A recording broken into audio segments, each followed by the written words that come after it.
Heck of a night. There's so many people to thank, so many people to be proud of. But at the end of the night, in competition, you compete to win. And at the under 12 time, at the under 16, they'd already made 6 threes. The first media timeout.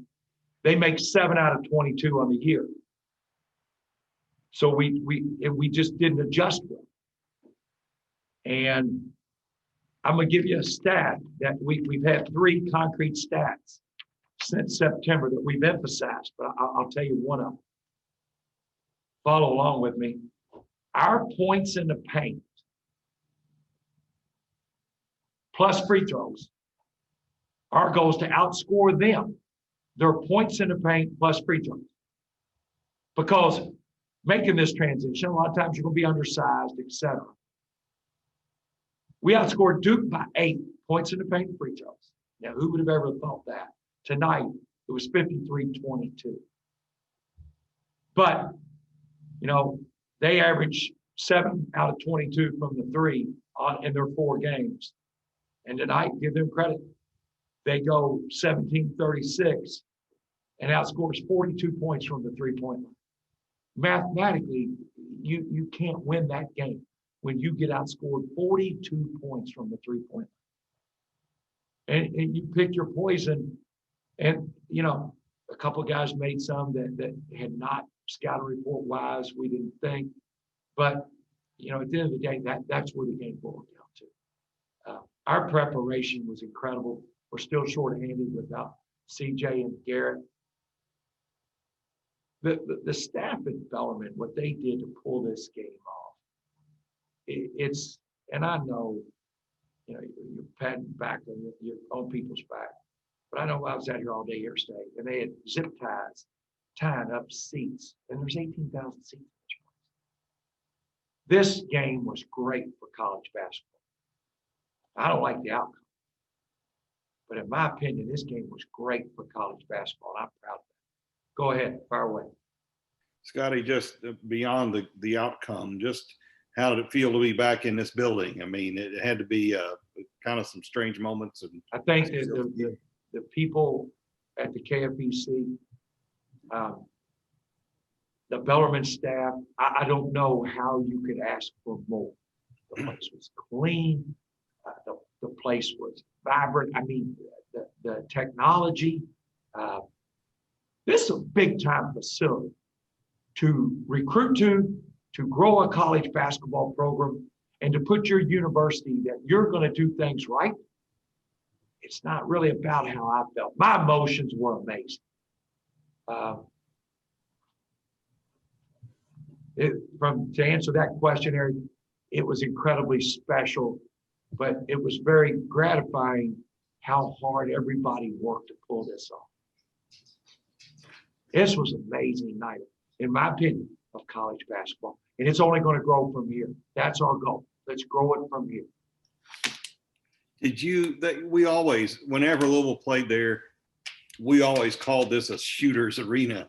I mean, we've seen it. We've all seen it. People come in there and I don't know if I've seen a team come in and make 17 threes, but you know, there's all you can do is kind of tip your hat, I guess. Yeah, and you know, I know somebody asked me about before the game, and I talked about how dynamic they were at the guard position with Jean-Baptiste and Malachi Smith. And, you know, because they are so dynamic, you do have to give help. And then when they deliver the ball, their 3-point shooters hit it. I mean, you know, they're either feeding each other or they're getting their third shooter the ball, and they make them. But that's not good. That's not good. And our players in that locker room, the biggest positive of the night is our players in that locker room are not satisfied. That's a 4-0 team with wins against Northern Kentucky, Middle Tennessee, and Tennessee Tech. The kids in that locker room right now, they have every belief that they belong.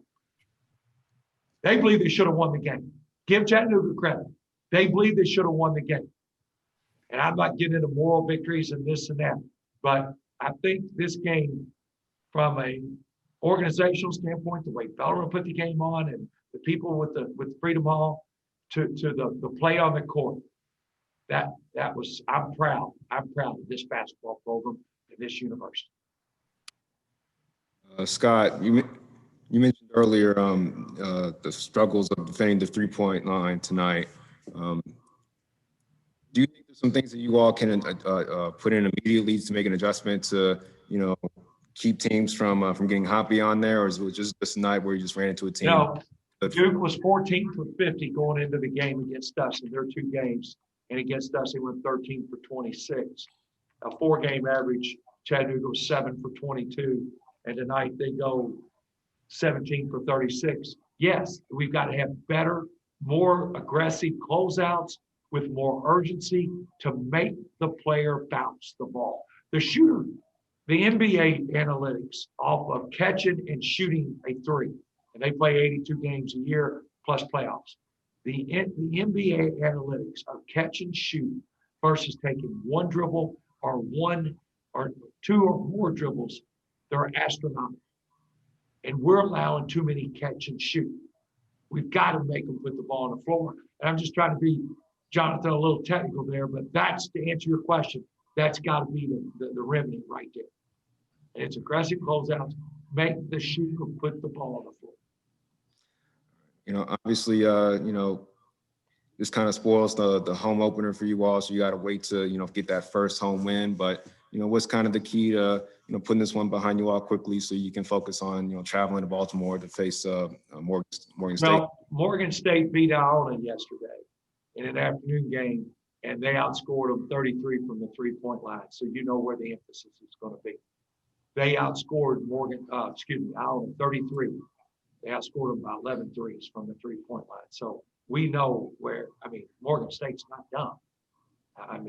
They know the Duke box score. They know the Chattanooga box score. So it's got to be urgent closeouts, active hands, jump to your help, and make them put the ball on the floor. Scotty, is the closeout issue, is that a matter of athleticism? Yes.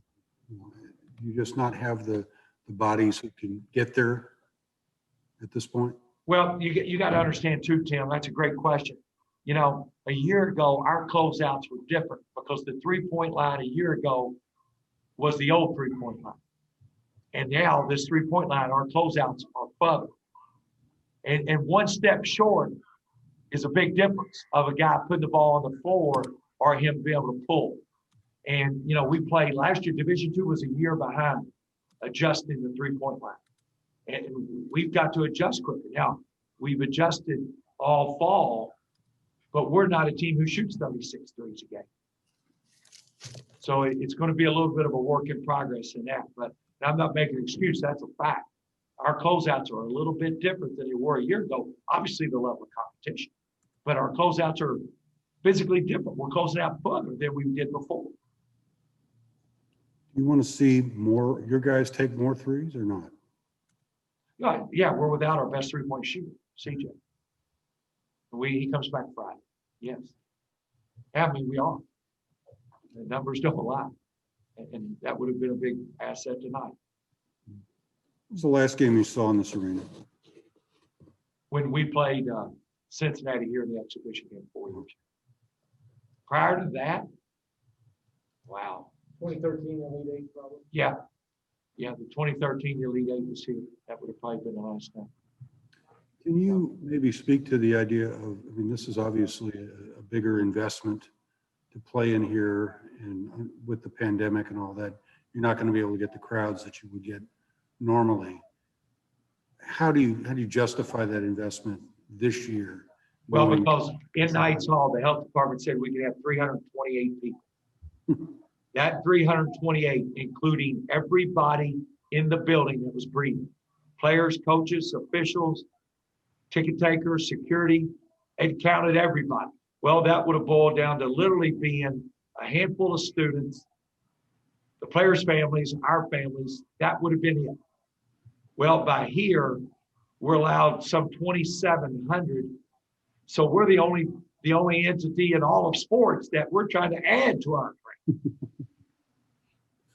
Right. And I understand people are hesitant, but the big picture in this community, the number one community in all of college basketball is, we have great corporate support in this community with Ford plants and GE and Norton Healthcare and JCPS and UPS. And why not have our first responders? How about all our first responders here at night? And we could take, and families come and you fill this place up when we get past the pandemic. I think the vision is right on target, and that will enhance recruiting. And when recruiting enhances, you win more. And it's the best college basketball community in the country, hands down. Have you seen any impact that playing here might Yeah. have? It's huge in recruiting. It's huge in scheduling. This is one of the most iconic, revered basketball venues in the history of college basketball. It can only help us. That floor and the appearance that Freedom Hall made tonight on ESPN Plus can only help our university, our basketball program. It's a win-win. It helps everyone. Scott, Dylan Penn and Pedro Bradshaw, very good for you all on the floor here tonight. I know you talked about Chattanooga's backcourt, but what kind of, how based on what here tonight, what do you kind of envision in terms of what that duo could do for you all, moving forward here during the season? Well, what's going to happen, Jonathan, is they will feed off each other as time goes on. I know they will. But what's really going to happen? Good players, you look at the stats and you read points and assists and rebounds, etc. But extraordinary players make others around them better. And Dylan and Pedro are capable of making everybody around them better. And that's only going to raise the level of play for our basketball team. That's what extraordinary players do. Great players fill up the stat sheet. Extraordinary ones, they make everybody better. And that even with CJ back that helps. CJ started, 2/3 of our games or more last year. We have one senior captain, it's CJ Flynn. So, I'm not discouraged. I'm disappointed. Don't kid yourself. That locker room's disappointed, but I'm not discouraged at all. From what I saw from the basketball game to what we put on the floor, that team's 4-0. Not discouraged, just disappointed. Speaking of, using their abilities to kind of, lift all ties for everyone on the floor, when you're moving the ball, getting at least 3 people touching the ball on a possession, that's what gives you all some of your best looks, some of your deepest penetrations into the lane. I'm just curious, is there like a number you kind of put in your players' heads, like these guys need to touch the ball before we even look at the rim or anything like that? No, we want to get the defense sped up. We want to get the defense to where they have to make a lunge at the ball or they have to have a long closeout so we can go by them and then space well without the ball and score without the ball. I know it sounds crazy, but if great players can score without the ball. And that's by cutting and reading the defense. I'm not trying to be too technical here, but, we need to make the defense uncomfortable, make them speed up to have to chase us. We can't take them in 5 one-on-one games off the bounce and win. We can't win like that. We don't recruit to that. And our players love to play the way we're playing. And like with this recruiting class, to a man, it shows, it pays off.